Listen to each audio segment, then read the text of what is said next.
Jaya Prabhupada Jaya Prabhupada Jaya Prabhupada Srila Prabhupada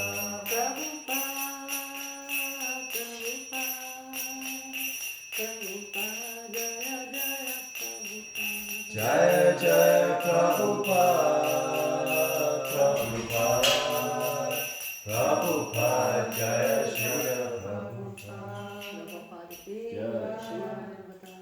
Jaya Hari Bol.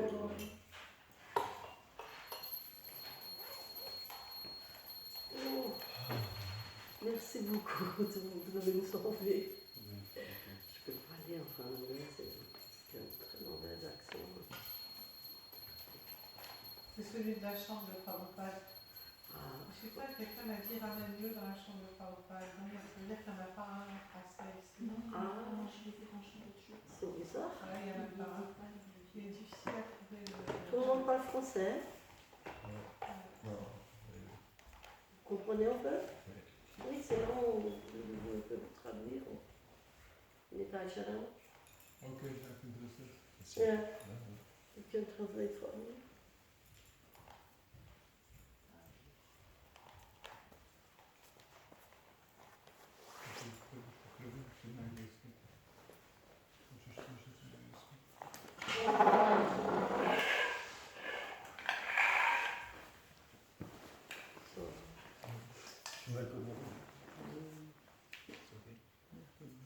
Donc on va lire le schéma Bhagavatam, 9e chant, chapitre 9, verset 18,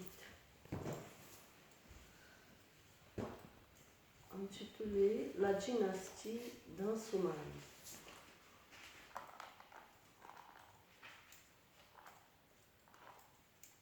Om Namo Bhagavate Vasudevaya. Om Namo Bhagavate Vasudevaya. Om Namo Bhagavate Vasudevaya. Om Namo Bhagavate Vasudevaya. Om Namo Bhagavate Vasudevaya.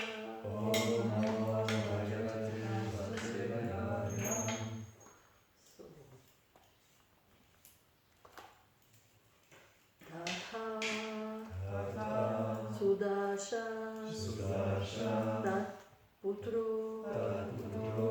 Tata Sudasha Tat Putro Tata Sudasha Tat Putro Damayanti Bhati Nripa Damayanti Bhati Nripa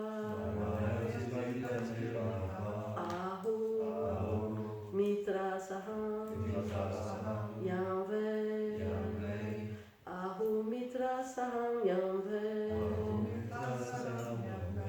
Kauma Sangrim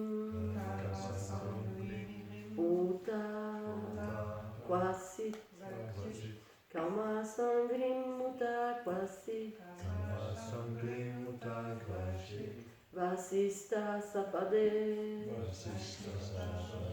Hakshu Bud Vasista Sapad Hakshu Bud Anapacha Swakarmana Anapacha Swakarmana Tata Sudashastat Putro Damayanti Patinipa Ahu Mitra Saham Vei Kalma Sangrim Mutakwasi Vasista Sapadat Khakshobud Anapacha Swakarmana. Okay, devotees. Tata Sudashastat Putro Damayanti Patirnipa Ahumitra Saham Yamve Kama Sangrimata Kvachit Sangri Mutavachi, Vasishta Shapa Drakshobhut, Vashishta Shaparakshubhut, Anapati Svakarmana, Anapatya Svakarmana,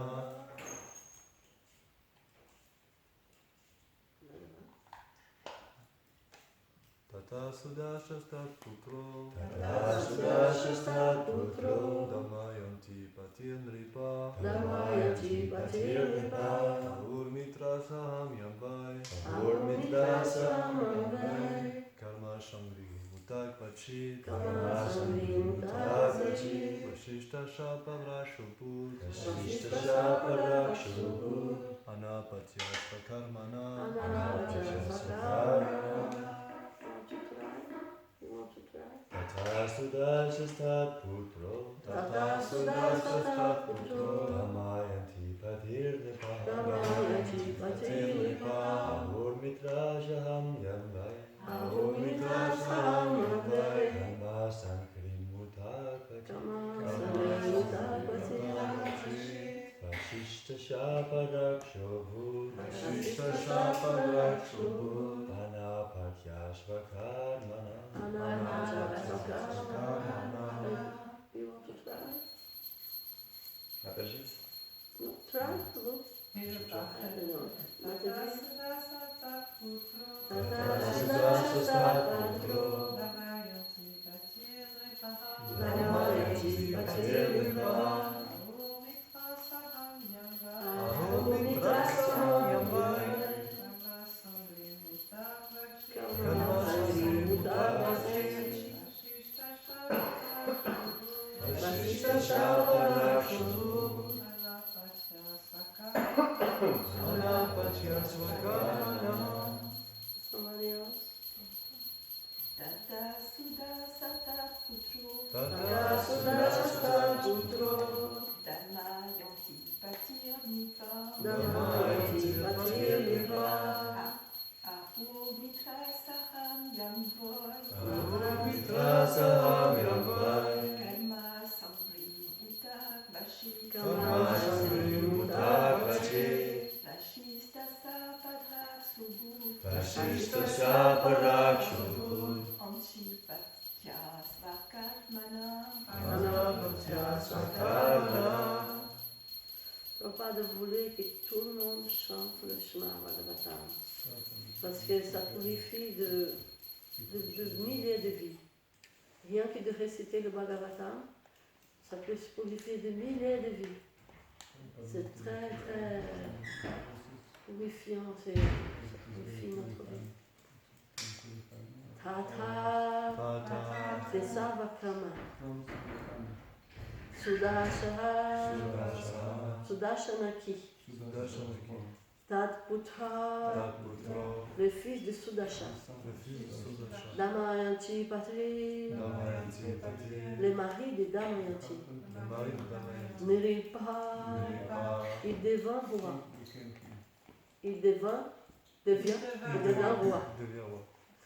Aho, Aho, il est dit, il est dit, Mitra Saha, Mitra Saham, Mitra Saha, Mitra Saham, Yam Vei, Yambai, également, également, Kama Sangri, Karma Shangri, Arkama Sapada, Karma Sapada, Yuta, Uta, connu, Kwasit, Vasit, parfois, parfois, Vasista Sapat, Vashishta Shabat, ayant été maudit par Vasista, il était maudit par Vashishta, Haksha, Raksha, un cannibale, Makadima, Abut, Abud, Deva, Deva, Anapatya, Anapatya, sans fils, sans fils, Swakarmana, Svakarmana, à cause de son acte répréhensible. à cause de son acte répréhensible. Traduction. Donc on va lire 9 versets, hein, parce qu'il n'a pas de ténérosité. Sarvakrama eut un fils appelé Sudasha, fit le mari de Damayanti. Sudasha porte parfois le nom de Mitrasaha au Karma Sapada. À la suite de son méfait, Mitrasaha fut maudit par Vasista qui lui condamna à devenir un cannibale, Rakshasa.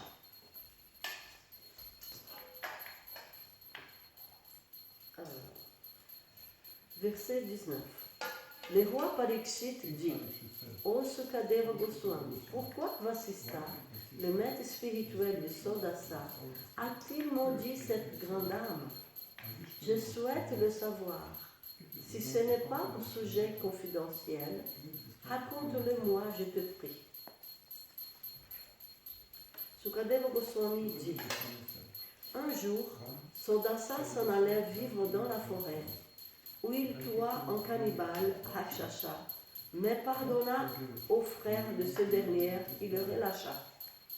Ses frères, cependant, décida de se venger, méditant sur la manière de nuire au roi.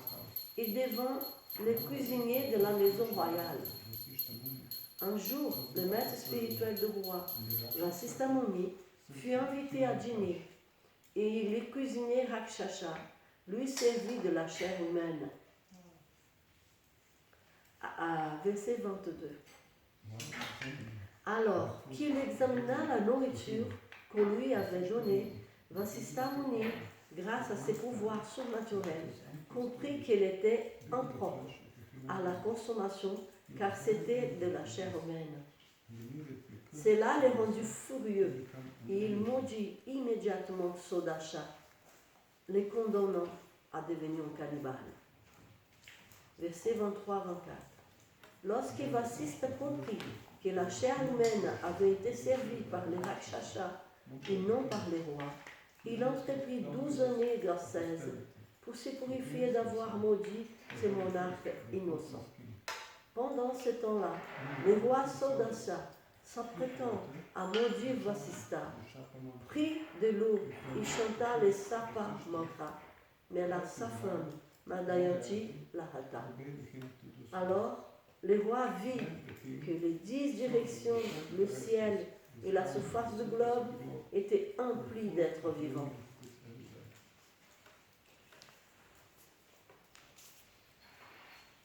Verset 25. Sodasa, à qui on signe les tendances cannibales, et reçut sur la jambe une tache noire qui lui valut le surnom de Kaumasapada. Un jour, dans la forêt, le roi Kaumasapada tomba sur un couple de brahmanas qui se livraient à l'acte sexuel. 26-27. Influencé par les tendances propres au Rakshasa,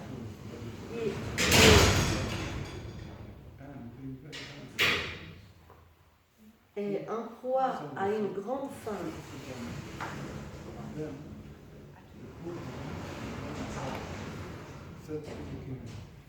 le roi Sodasa se saisit du brahmana. Alors la pauvre femme, épouse de ce dernier, dit au roi: Ô grand héros, tu n'es pas réellement un mangeur d'hommes. Au contraire, tu appartiens à la lignée des descendants de Maharaj Ikshvaku. En effet, tu es un grand guerrier, l'époux de Madayanti. Tu ne devrais pas agir ainsi de façon impie. Je désire avoir un fils. Aussi, je t'en prie, rends-moi mon mari qui ne m'a pas encore fécondé.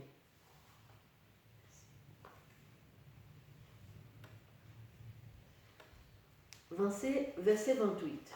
Alors celui-là, on a la première portée.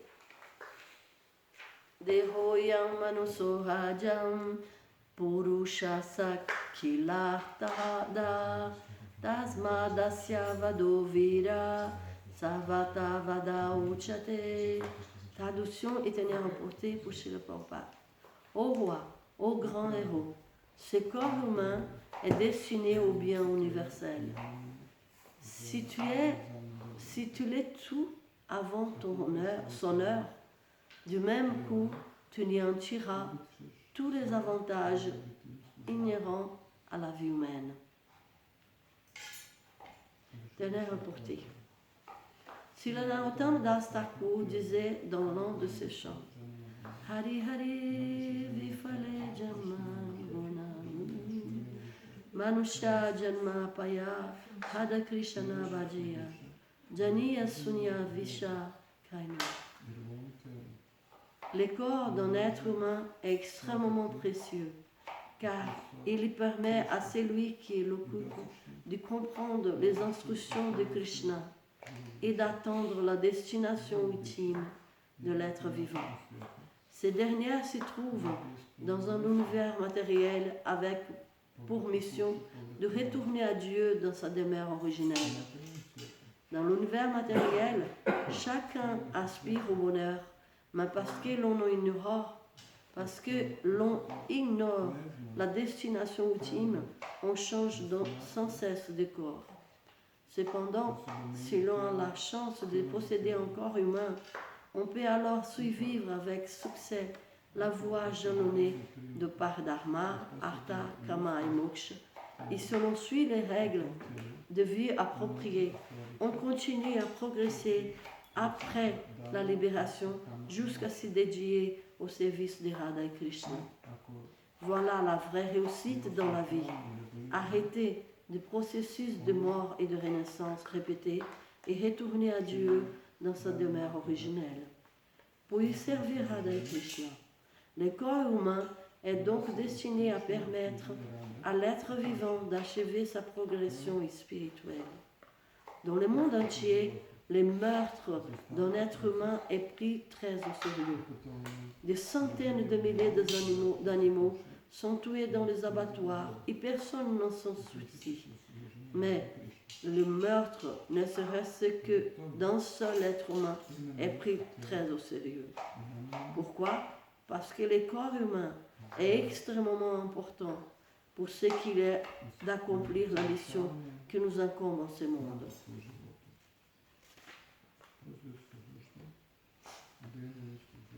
Om Agana Chirandasya Gana Jana Shalakaya Chakshum Militangana Tashma Shri Gurave Namaha Namo Vishnu Padaya Vishvastaya Namo Vishnu Padaya Vishvastaya Srimati Bhakti Vedanta Swami Chinani. Merci beaucoup d'être là. Je remercie beaucoup aux organisateurs de m'avoir donné l'opportunité de lire, soit que lire le Bhagavatam. Et aujourd'hui, on va parler un petit peu de Srimad Bhagavatam et puis faire. Et en fait, aujourd'hui, on célèbre le nettoyage de Gundicha par Chaitanya Mahaprabhu. Donc, on va lire le Chaitanya Charitamrita où il parle du versement de Chaitanya Mahaprabhu qu'il a nettoyé le Gundicha temple à Jagannath Puri lui-même avec ses compagnons et 100 personnes d'autres et beaucoup de monde. Donc, on peut voir ici comment ce monde matériel est tellement dangereux. Un roi saint, un roi tellement... une personne sainte, quoi. Il est tombé victime d'une malédiction d'un sage, Vasista. Donc ça m'a fait rappeler cette verset de Bhagavatam 10.14.58. Samashrita Jaipada Palava Plavam Mahat Padam Punyayasho Murari Bhuvam Jir Vatsa Padam Param Padam Padam Padam Yadvi Padam Nantesham. Ça veut dire que dans ce monde matériel, il est en danger à chaque pas. Et seulement ceux qui prennent refuge dans le bateau de pied par le lotus de Krishna qui peut s'en sortir de cet océan de danger. Hein. Parce que Krishna, c'est le tueur de démons Mura. C'est pour ça qu'on l'appelle Murari. Hein. Donc, l'océan matériel, quand tu prends refuge au pied par le lotus de Krishna, l'océan matériel devient comme une empreinte dans sa peau d'un veau tellement facile à surmonter. Donc, ceux qui prennent refuge au pied par le lotus de Krishna, leur but, c'est Param Padam, Vaikunta. La place où le monde, où n'existent pas les misères matérielles et il n'y a pas de danger à chaque pas. Et ce verset, c'est très significatif. Parce que comment devenir un être, une personne abandonnée à Krishna. Et Prabhupada dit dans ce verset, dans l'Athénée apporté, Prabhupada va nous dire que d'abord, tu dois avoir un corps humain.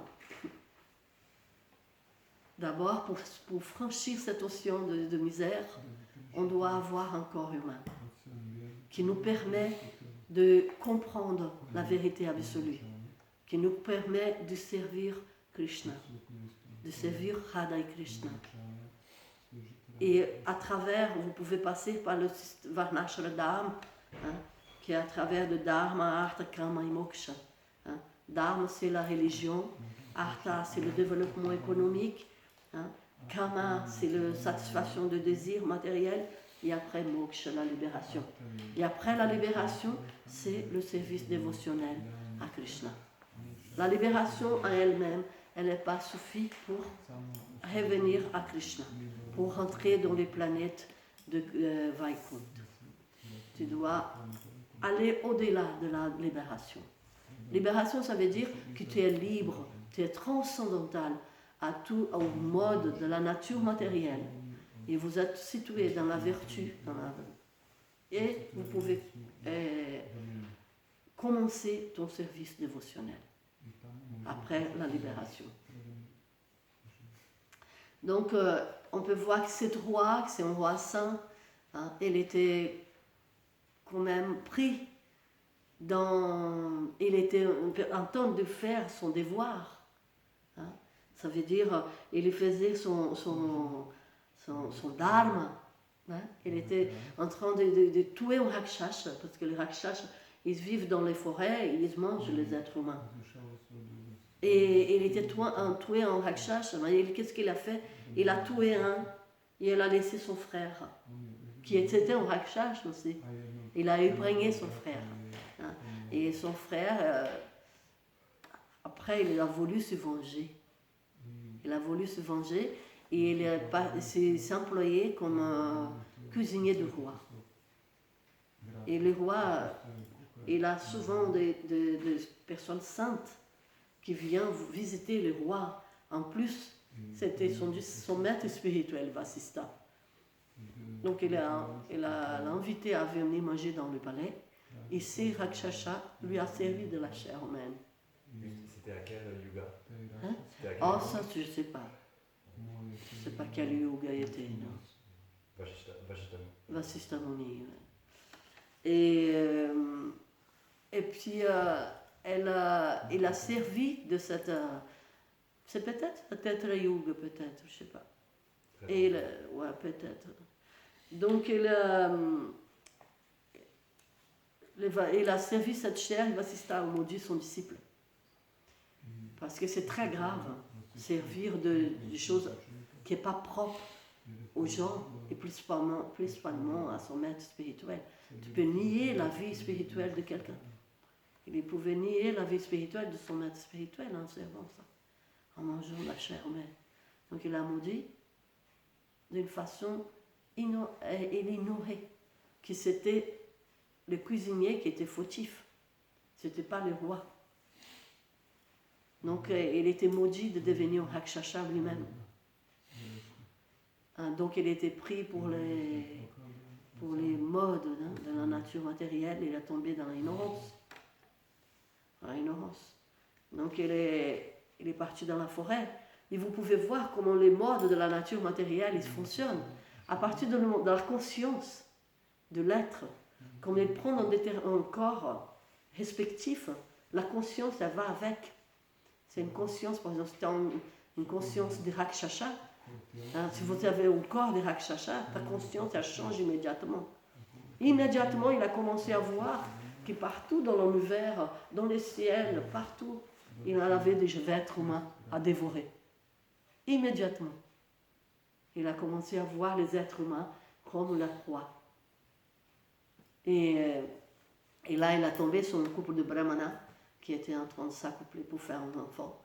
Et il a tué le brahmana, il a mangé le brahmana. Il était...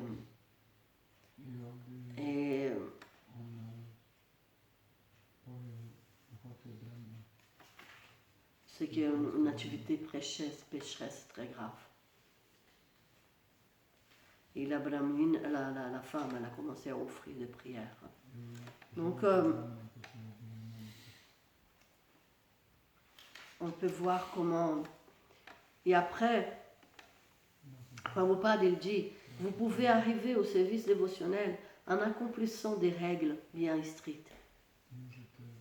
Donc, c'est pour ça que Prabhupada, il nous a donné de chanter 16 tours par jour, suivre les 4 principes régulateurs. Hein? Si vous connaissez le principe régulateur, les 4 principes régulateurs, tout le monde connaît? Tout le monde connaît les 4 principes régulateurs? J'ai oublié, je veux bien que vous les rappeliez. Hein? J'ai oublié, je veux bien que vous les rappeliez. Vous avez oublié? Ah oui, je suis toute nouvelle. Ah ouais? C'est ne pas manger de la viande, ni œufs, ni poissons, ne pas pratiquer de sexe illicite, ne pas s'intoxiquer et ne pas faire de jeux d'hasard. Parce que ces 4 principes régulateurs, ils tiennent les 4 principes de la religion. Par exemple, ne pas manger la viande, ça veut dire que vous ne trouvez personne pour se nourrir. Ça veut dire que ça développe, c'est la compassion pour les êtres vivants. Une personne qui tue les êtres vivants, elle n'a pas vraiment de compassion. Elle ne peut pas développer 7 principes de la religion, qui est la compassion pour tous les êtres. Après, pour le sexe illicite, c'est la pureté. Hein, tu dois devenir pur pour servir Krishna. Avoir une pureté pour servir Radha Krishna, pour servir Krishna. Hein, et après, le jeu d'hasard, une personne qui fait les jeux d'hasard, elle alimente des mensonges. C'est des gens qui mentent. Elle fait tout genre de mentir et mensonges pour avoir de l'argent. Et après, l'intoxication.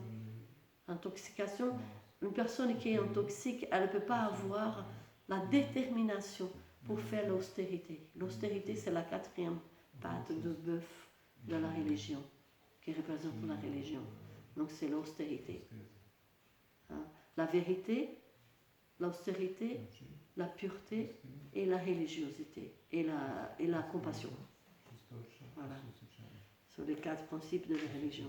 Donc Prabhupada dit qu'en suivant ces règles, on peut... au début, bien sûr, tu dois avoir la foi.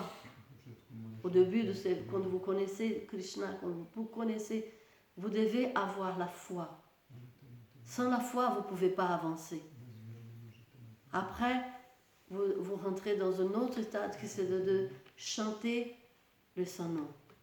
Après la foi, vous pouvez prendre le japa et dire, bon, moi je chante mon japa parce que j'ai foi, que je veux réussir à penser à Krishna, je veux avancer spirituellement. Après, ça vient la purification du cœur.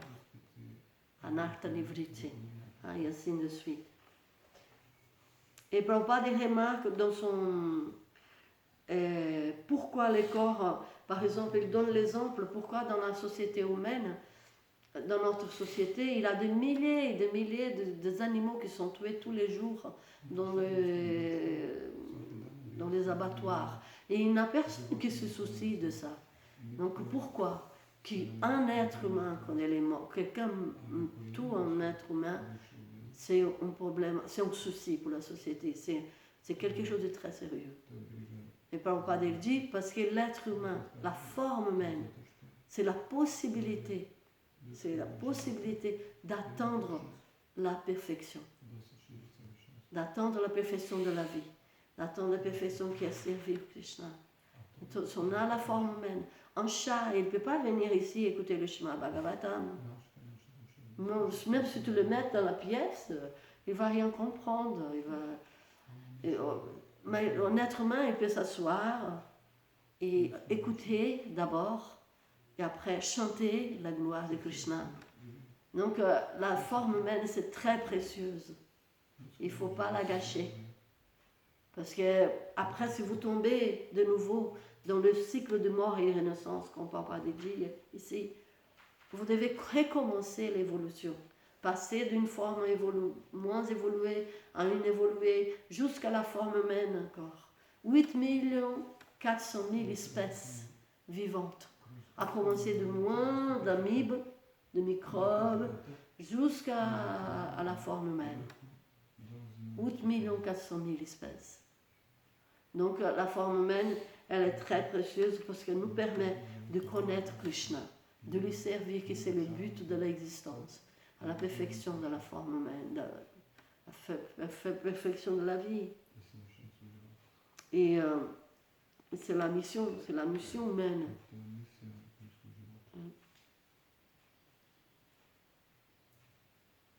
Et ainsi arrêter le samsara, arrêter la roue de samsara, arrêter la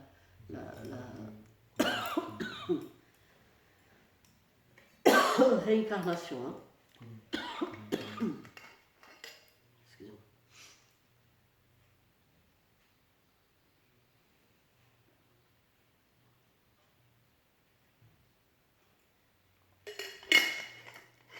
Donc cette verset,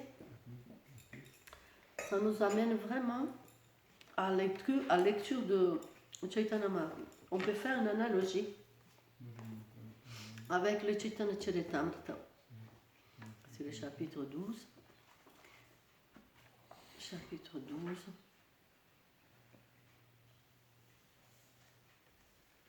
Et on va lire un peu sur le nettoyage. C'est quel? C'était le chapitre 12, Madhya-lila. Chaitanya Mahaprabhu, je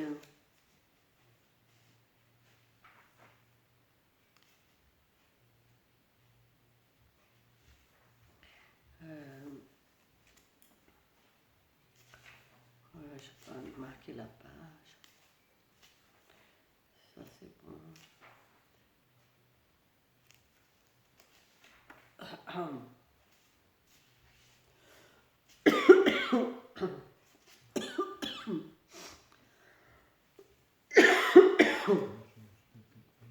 Donc Chaitanya Mahaprabhu, c'était Dieu la personne suprême. C'est Dieu la personne suprême. Même comme ça, Chaitanya Mahaprabhu, avant de faire ce service, parce qu'il a pensé, parce que Jagannath, après le Rath-yatra, il va au Gundicha pour une semaine. Avant d'aller dans son propre temple. Donc Chaitanya Mahaprabhu, après le Rath-yatra, il a voulu nettoyer le temple de Gundicha pour accueillir Jagannath Baladev Subhadadev, pour montrer l'exemple. Comment on doit nettoyer le temple de Krishna pour accueillir le Seigneur. En fait, le cœur, notre cœur, notre cœur, le cœur humain, c'est comparé à un temple. Mais ce n'est pas notre temple seulement. C'est le temple de Krishna. À l'origine, notre cœur, il habite Radha et Krishna. Il habite le Seigneur. Le Seigneur, il habite dans le cœur de chaque être. Et il habite comme Paramatma. Mais il peut habiter aussi comme la personne même de Krishna. Tu construis un trône en pierre précieuse, hein, pour Krishna dans ton cœur. Et en fait, c'est le temple de Krishna. Et on nettoie ce cœur tous les jours avec le chant de son nom de Seigneur. C'est avec le mouvement de Sankirtan que Chaitanya Mahaprabhu nous a introduit, qu'on peut nettoyer le cœur et inviter Radha Krishna pour y habiter définitivement. Donc, Chaitanya Mahaprabhu, il a fait ça, il a nettoyé ce temple pour, en même temps, pour nettoyer le cœur de dévots. Les dévots, montrer comment se nettoyer le cœur aussi. Donc, s'appelle le nettoyage du temple de Gundicha. C'est le Majali, le chapitre 12. Donc, avant de faire ce service, Chaitanya Mahaprabhu, il est allé voir Sarvabhauma Bhattacharya, qui était responsable pour le temple. Kashi Mishra, qui était sous-intendant du temple. Et après Sarvabhauma Bhattacharya. Donc, il a demandé la permission pour faire un service. J'ai trouvé intéressant comment le service, il doit être donné par quelqu'un. Il doit être en conformité avec ton autorité pour être vraiment genuine, Authentique. Reconnu. reconnue par le Seigneur. Ouais. Donc, lorsque tous trois se présentèrent devant le Seigneur, il les pria de procéder au nettoyage du temple appelé Gundicha. Donc, papa de l'antenne est apporté pour expliquer qu'est-ce que c'est le Gundicha.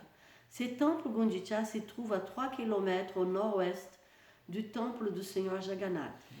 À l'époque de la fête du Rath Yatra, le Seigneur Jagannath quitte son temple originel pour se rendre au temple Gundicha, où il demeure pendant une semaine. À la fin de cette semaine, il retourne dans son propre temple.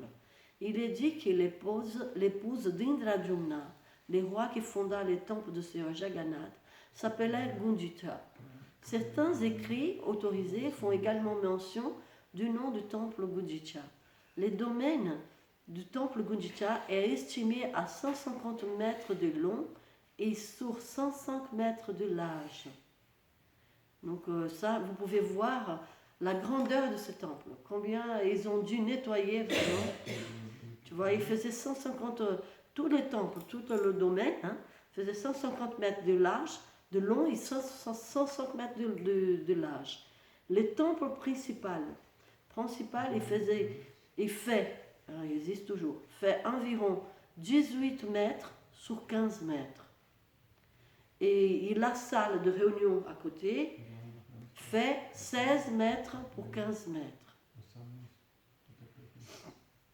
Lorsque le Seigneur leur demanda de laver le temple de Gundicha, le Pajicha, le responsable du temple, dit « Seigneur, nous sommes tous des serviteurs. Tes désirs sont des ordres. » Le roi m'a spécifiquement donné l'ordre d'exécuter tous tes ordres sur le champ, mon Seigneur. Donc le roi Pataparudra, il avait déjà parlé au responsable du temple de Gundicha qu'il devait accomplir tous les ordres de Mahaprabhu. Cher Seigneur, laver les temples n'est pas un service qui te convienne. Néanmoins, si tu souhaites le faire, il faut y avoir l'un de tes divertissements. Voir là l'un de tes divertissements. Pour laver les temples, tu as besoin de beaucoup de jarres d'eau et de balais. J'attends donc tes ordres. Je peux immédiatement t'apporter tout cela. Dès que le surintendant connut le désir du Seigneur, il fit apporter 100 jarres neuves et 100 balais. Le lendemain, tôt le matin, le Seigneur amena avec lui ses compagnons personnels et de sa propre main les renduisit les corps de pupes de bois de santal.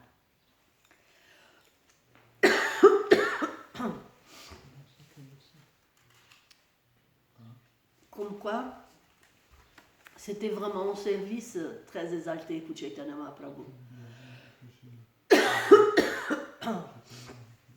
Tous les serviteurs qu'il avait, qui étaient en train de nettoyer ce temple, ils ont pris une douche, ils étaient propres, et Chaitanya Mahaprabhu, il a enduit tout leur corps de pulpe de santal.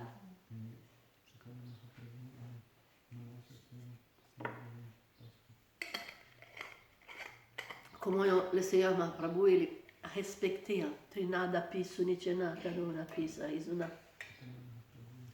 Amanina Manadena Kirtanya Sadahare.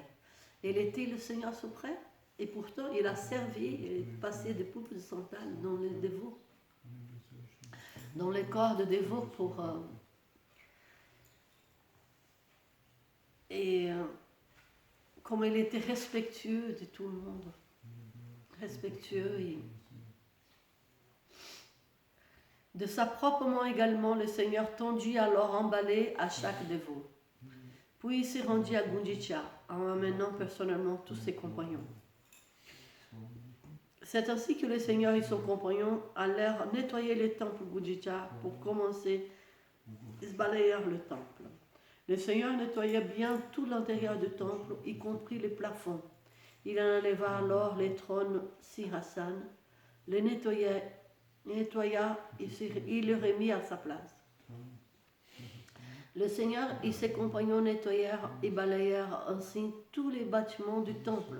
Ça veut dire ils n'ont pas nettoyé que la salle du temple, ils ont nettoyé tous les bâtiments du temple, petits et grands, en finissant pour l'endroit qui se trouve entre le temple et la salle de réunion. Il y avait des centaines de dévots qui s'activaient tout autour du temple et Sri Chaitanya Mahaprabhu participait lui-même au nettoyage pour montrer l'exemple. Sri Chaitanya Mahaprabhu lava et nettoya joyeusement les temples, chantant constamment les saints noms de Sri Krishna, et tous les dévots chantaient aussi les saints noms en accomplissant leurs devoirs respectifs. Le merveilleux corps du Seigneur, tout sale et couvert de poussière, n'en était que spirituellement plus beau. De temps à l'autre, tandis qu'il nettoyait les temples, le Seigneur versait des larmes. Et par endroits, il lava même le sol de ses larmes. Puis ensuite nettoyer, ça veut dire que ce qui est important dans la pratique de service de dévotion, c'est la dévotion que vous mettez pour faire, engagé pour faire votre service. Ce n'est pas le service lui-même, c'est la dévotion que vous faites. Parce que si vous n'avez pas de dévotion pour nettoyer un temple, vous prenez ça comme une activité ordinaire, bien sûr, vous faites un peu d'avancement, mais ce n'est pas la perfection. La perfection, c'est que vous faites ça avec dévotion et vous offrez votre service, votre énergie, votre mental, votre corps à Krishna avec dévotion. Et après, vous pouvez verser des larmes en nettoyant les temples. On peut verser des larmes en nettoyant les temples, pas parce qu'on s'y lamente, mais pas parce qu'on trouve que c'est trop dur et on s'y lamente, mais parce qu'on est en extase, on est pris par l'émotion de la dévotion. Même si on n'a pas cette dévotion-là, c'est bien de s'entraîner, de savoir. Hein? Comme il dit, la forme humaine, c'est pour comprendre. Comprendre comment bute Dieu et comprendre toutes choses. On peut comprendre, on peut lire et comprendre, même si on n'a pas la réalisation, on comprend. Et puis après, petit à petit, Krishna il est content et il vous donne la réalisation. N'est-ce pas? En pratiquant. Puis ensuite nettoyer l'endroit où l'on garde des aliments destinés à l'amurti, le Bhoga Mandira, la cour et tous les logements les uns après les autres. Donc ça veut dire que l'endroit où on garde les aliments, les Bhoga de Krishna, c'est un temple aussi. Ça s'appelle Bhoga Mandir. Mandir, ça veut dire temple. Donc il doit être toujours paka, propre. Après avoir rassemblé un tas tous les brins de paille, la poussière et les grains de sable, Sri Chaitanya Mahaprabhu les ramasse avec son vêtement et jeta tous dehors. Ça veut dire que Chaitanya Mahaprabhu, peut-être qu'on n'aura pas de temps pour lire tout, mais Chaitanya Mahaprabhu, il faisait des compétitions entre les dévots. C'est lui qui ramassait, en nettoyant, qui faisait la plus grande pile de poussière, de sable et de brindilles. C'est lui qui faisait, ils se faisaient tous en tas, hein, les dévots, chacun faisait son tas, mais Chaitanya Mahaprabhu, son tas était 7 fois plus grand que celle des dévots. Il disait que Chaitanya Mahaprabhu, quand il nettoyait le temple de Gundicha, on dirait qu'il avait 1000 bras. Il nettoyait comme s'il avait 1000 bras. Thousands of arms. Et, et donc le dévot, il suivait les exemples du Chaitanya Mahaprabhu, il ramassait la poussière, il ramassait les brindilles, les sables, il se mettait dans les propres vêtements et il jetait dehors, hein, après faire l'irta. Hein. Le Seigneur dit alors au dévot, je peux mesurer vos efforts et savoir si vous avez bien nettoyé les temples, rien qu'en voyant dehors des tas de brins et de paille et de poussière. Alors, bien que tous ces dévots aient ressemblé à un seul tas, la poussière qu'ils avaient ramassée, les tas de poussière recueillis par Sri Chaitanya Mahaprabhu étaient beaucoup plus grands. Lorsque l'intérieur du temple fut rendu propre, le Seigneur attribua encore aux dévots différents endroits à nettoyer. Le Seigneur ordonna alors tout de nettoyer l'intérieur du temple à la perfection, en ramassant les nouveaux de poussière, les moins de brins de paille et les grains de sable, et les jetant dehors. Ça veut dire que quand tu commences à nettoyer ton cœur, au début, il y a beaucoup de grosses saletés qui partent. Tu vois de l'œil. Hein? Après, ça devient de plus en plus subtil. Hein? Ça devient de plus en plus subtil. Et plus vous nettoyez, plus il y a des choses qui montent. Qui montent dans ton cœur. Ceux qui chantent les chapas, ils ont l'expérience.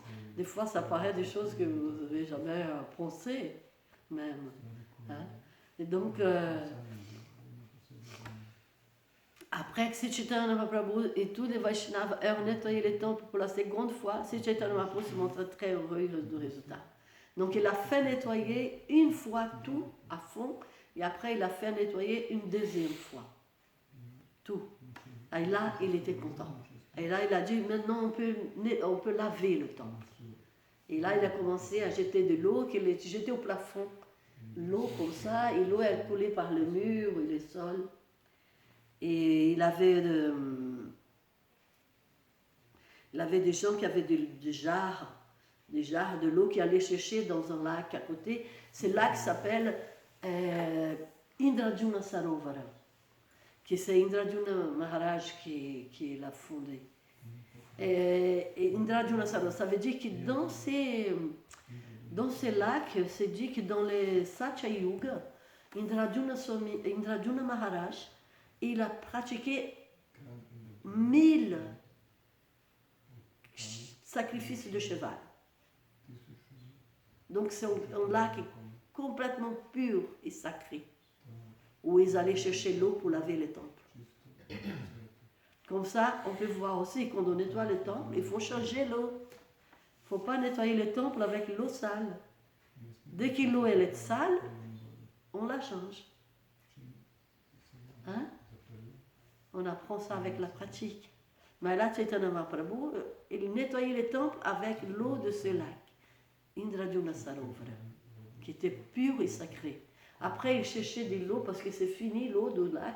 Il allait chercher l'eau dans les puits à côté, les voisins. Il avait des milliers, de centaines de personnes qui étaient engagées à chercher des jarres. Les dévots se basculaient, quand ils cherchaient des jarres, ils cassaient les jarres. Il fallait prendre plus de jarres. C'était une fête, vraiment, une grande fête.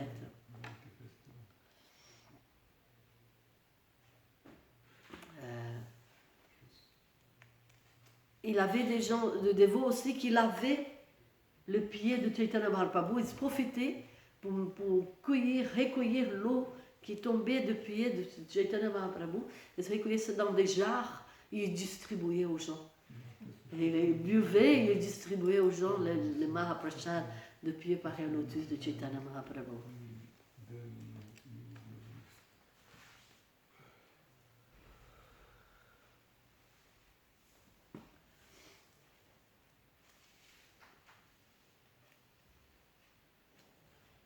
Ah, tu vois. L'un d'entre eux apporta de l'eau qu'il versa dans les mains de Sri Chaitanya Mahaprabhu, tandis que d'autres versèrent sous ses pieds. Donc ils ont profité pour faire un abhishek pour Chaitanya Mahaprabhu avec cette eau sacrée. Ils mettaient sur lui, sous ses bras, sous ses pieds. Le troisième homme but, ainsi cachant l'eau qui tombait de ses pieds par un lotus, de Sri Chaitanya Mahaprabhu. Et un autre dévot offrit charitablement de cette eau à une personne qui les suppliait de lui en donner. Une fois la pièce lavée, l'eau fut évacuée par un rigole et elle a rempli la cour. Les sœurs extraient la pièce avec ses propres vêtements. Les propres vêtements. Et l'essuyaient le temple. Il s'en servit aussi pour polir les trônes. De ces vêtements, il polissait les trônes.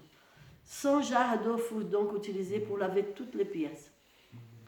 Lorsque tout fut nettoyé, le mental de dévot était aussi propre que les pièces. C'est intéressant. Hein?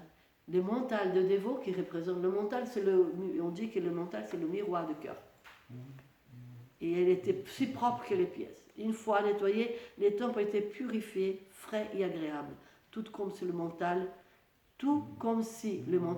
pur du Seigneur était lui-même apparu. Donc après, Chaitanya Mahaprabhu il est allé demander de ramener des Mahaprasad de Jagannath pour tout le monde. Tout le monde était nourri et Chaitanya Mahaprabhu il a servi le prasad lui-même avec ses propres mains divines. Donc ça veut dire à la main de Chaitanya Mahaprabhu, elles sont énormes et elles suffit une main, c'est assez pour nourrir 3 personnes. Alors les assiettes des dévots, ils étaient comme ça. Ils ne pouvaient même pas manger une seule personne. Tout cette prasad qu'ils mettaient dans leurs assiettes.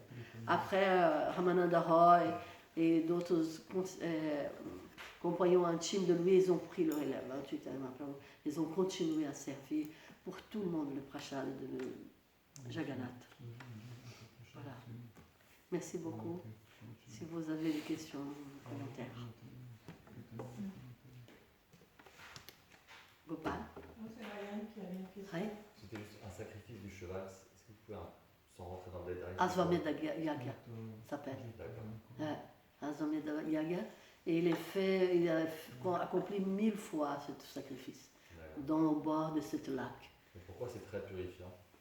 Pourquoi c'est très peu? Pourquoi c'est très purifiant? Pourquoi c'est de bon augure? De bon augure? Oui, pourquoi? Ah oui, parce que ça faisait partie de Satya Yuga. Hein? Et faisait des sacrifices comme ça. Hein? C'était le sacrifice de cheval. Et il y avait ça s'appelle Asvamedha Yaga. Et n'importe quel sacrifice c'est de bon augure. Par exemple, quand vous vous faites s'initier, il a un sacrifice de feu. Parce que le sacrifice de feu, il brûle le karma. Il brûle le karma de disciple. D'accord. Le disciple. Donc le sacrifice, par exemple, maintenant ils ne font plus, mais à Mayapur, ils font toujours, je pense. Tous les jours, il a un sacrifice de feu à Mayapur. Tous les jours, tous les matins, les prêtres, ils viennent, ils font un sacrifice de feu pour avoir de miséricorde de Krishna, de bon augure, de choses de bon augure, qui est la grâce qui reverse sous nous. C'est très très auspicieux les sacrifices. Et pour nous, par contre, dans Kali Yuga, le sacrifice de bon augure, c'est le Sankirtana Yaga. Chaitanya Mahaprabhu, parce que maintenant, on ne peut plus accomplir ce sacrifice. Il n'y a pas de brahmanas qui peuvent chanter correctement les hymnes sans faire des erreurs. Et aussi, il n'a plus de place, c'est plus le sacrifice de l'âge. Donc le sacrifice de Kali Yuga, c'est le Sankirtana Yaga, qui est beaucoup plus puissant qu'un Asvamedha Yaga. Chanter les sons de Krishna, il t'amène au pur amour pour Dieu. Tandis que le sacrifice Asvamedha Yaga, il ne t'amène pas au pur amour pour Dieu. C'est pas le Sankirtana Yaga, c'est le sacrifice de l'âge de Kali, donné par Chaitanya Mahaprabhu. Chanter Hare Krishna, Krishna Krishna, Hare Hare, Hare Rama, Rama Rama, Hare Hare. C'est ça le sacrifice de Kali Yuga. Ça vaut des Asvamedha, des Yasvamedha, des Agya. Beaucoup plus que... D'autres choses? En fait, c'était... le cheval, il est pas tué. C'est grand. En fait, il est libéré, c'est ça. Elle est de libérée, son corps. exactement. Ouais. Ouais. Merci pour la classe. Hare Krishna, merci à vous. Merci beaucoup. Hare Krishna. Srila Prabhupada ki, Srimad Bhagavatam ki.